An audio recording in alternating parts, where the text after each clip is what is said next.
Welcome to NYCU EMI support video series for non-native English university students. I'm Tiffany.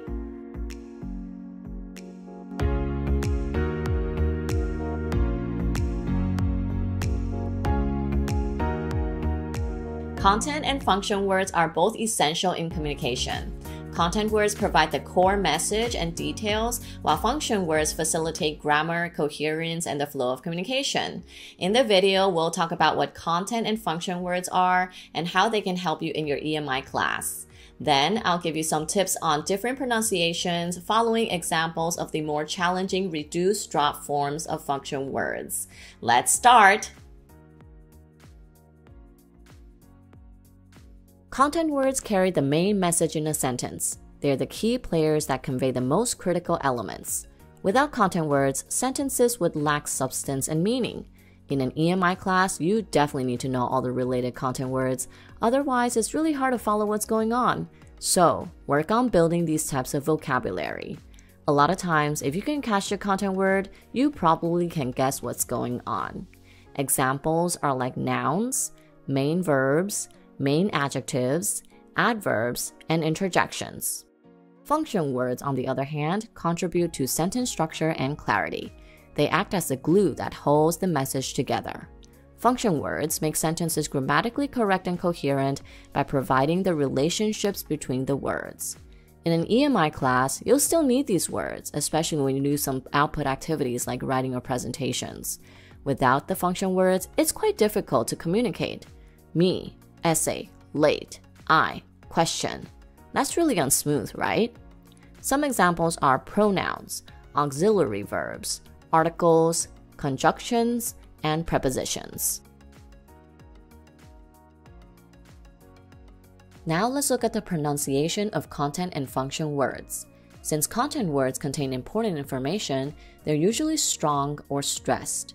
The pronunciation tip is to look up the word's phonetic symbols, syllable number, and syllable stress, and work on linking.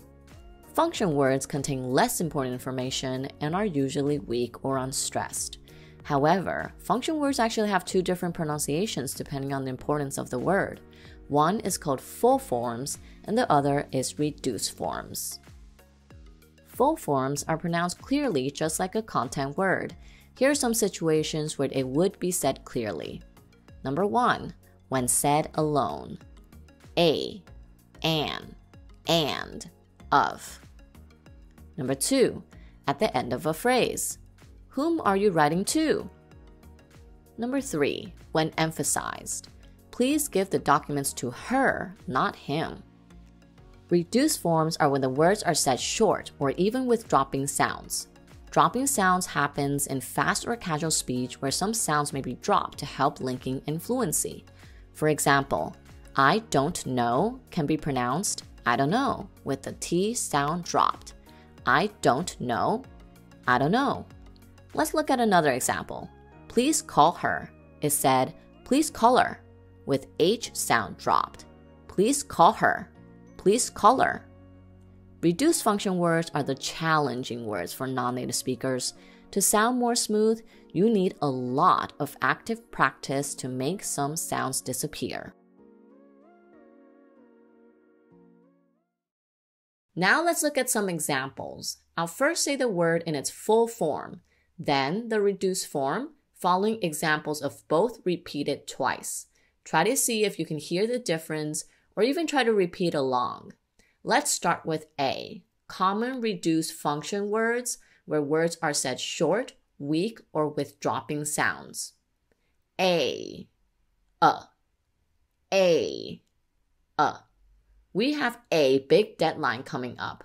We have a big deadline coming up. We have a big deadline coming up. We have a big deadline coming up. And. My colleagues and I are in charge. My colleagues and I are in charge. My colleagues and I are in charge. My colleagues and I are in charge. As, us. Please reply as soon as possible. Please reply as soon as possible.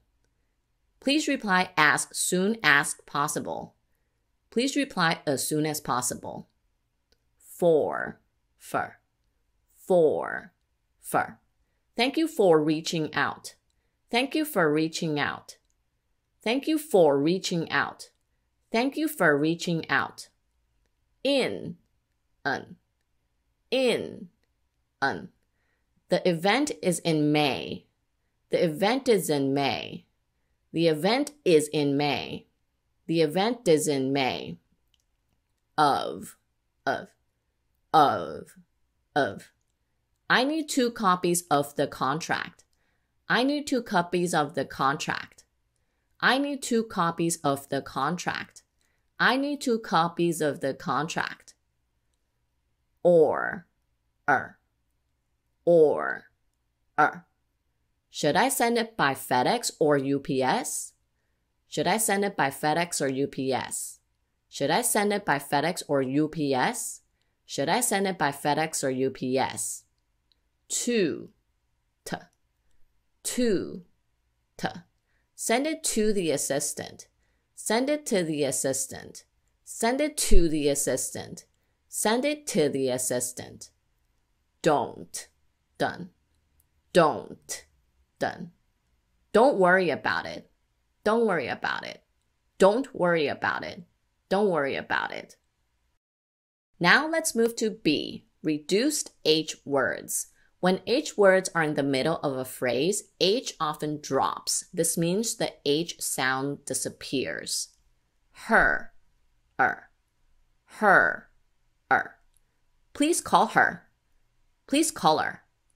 Please call her. Please call her. Him. Please call him. Please call him. Please call him. Please call him. He. What is he up to? What is he up to? What is he up to? What is he up to? His. Is that his number? Is that his number? Is that his number? Is that his number? Have. We have a big deadline coming up. We have a big deadline coming up. We have a big deadline coming up. We have a big deadline coming up. Has us. He has the final draft. He has the final draft. He has the final draft. He has the final draft. Had. He had to work overtime. He had to work overtime. He had to work overtime. He had to work overtime. Now let's look at the last one, C. Can versus can't. When these 2 words are in the middle of a phrase, can't is always pronounced as its full form, but can be pronounced in its reduced form. Can't. I can't make the deadline. Can't. I can't make the deadline. Can. I can make the deadline. I can make the deadline. I can make the deadline. I can make the deadline. Good work! Remember that preparing and practicing does make a difference. Now scan the QR code or click the link in the description below to do the practice quiz. See you next time!